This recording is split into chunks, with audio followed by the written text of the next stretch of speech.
Welcome. I'm Mayor Gary Sulz, and with me today is Steve Black, Director of Infrastructure and Planning for the City of Revelstoke. Today, Steve and I are discussing the Transportation Master Plan and how it will shape the future of transportation here in our City of Revelstoke. Steve, what's the purpose of the Transportation Master Plan? It's good to see you this morning, Mayor. Thanks for the questions, and I appreciate the time being here with you and the community. The TMP, the Transportation Master Plan, is the guidance document that provides a vision of the future for transportation within the community for the next 20 years. It's aligned with the Parks and Recs Master Plan. It's aligned with the OCP. It tells us what we need to do and how we're going to get there from a financial perspective. Right. So it gives us the tools that we need for DCCs. It gives us the tools for applying for grants with the province because we know where we're going instead of just finding an opportunity. But it really tells us how we need to focus our future in developing infrastructure for the community. And so it's a really powerful tool, and I'm very pleased that Council adopted this. It's a good thing for us in engineering, and it's a good thing for the community.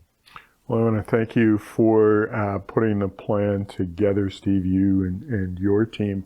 And we go back to comments from the community about how do we get from point A to point B.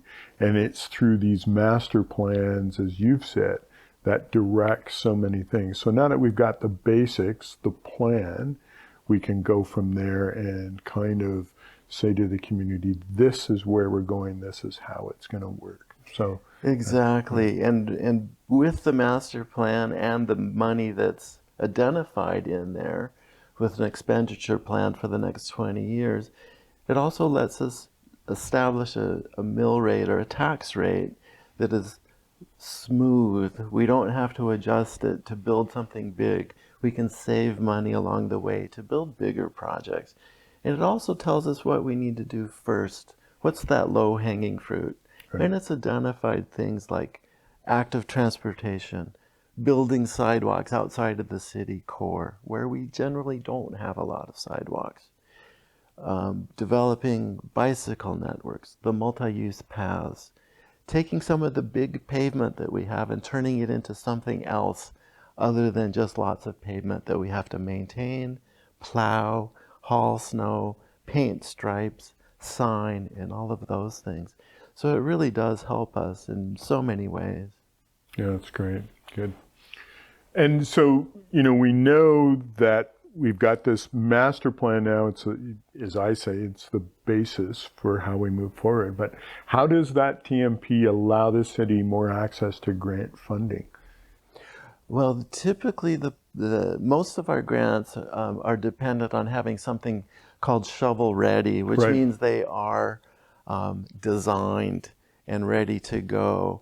And so without having these plans in place, the province would look at an application from the city and say, well, it looks like more of a whim than a real need. Okay. And with a plan in place, it really tells the province that we know what we're doing and we're spending money appropriately, efficiently, and in guidance with what the community tells us as the city staff. We want this.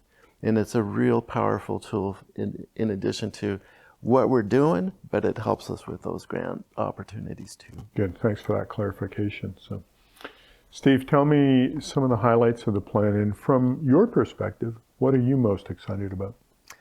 I was very excited with this project to see the amount of inclusion that we had with the city's residents in this project. We have a very active community, as everybody knows. Right. It tells us we need to build more sidewalks, bike paths. It tells us we need to work on our transit system to make it something that we're proud of. And I think the community generally at this point says, well, we're not really proud of our transit system because it doesn't look like it's very efficient.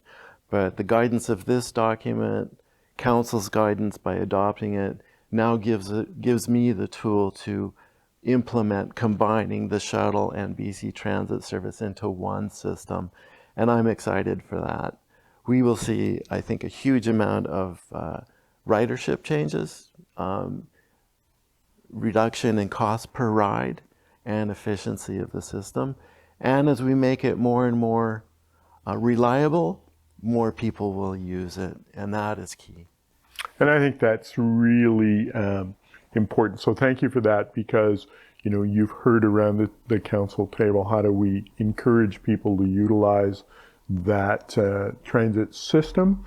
And the fact that we have it here in the community and that we're moving forward in a way that it's going to work better for everyone is really appropriate. And so, we've adopted it. It's now in your hands to take it where it needs to go, and we appreciate that. So thank you for that. And I am grateful that the Transportation Master Plan was based on what you're hearing from the community, what their needs are. So this is a community plan as we move forward, and it will work for the benefit of the community. So thanks for that, Steve.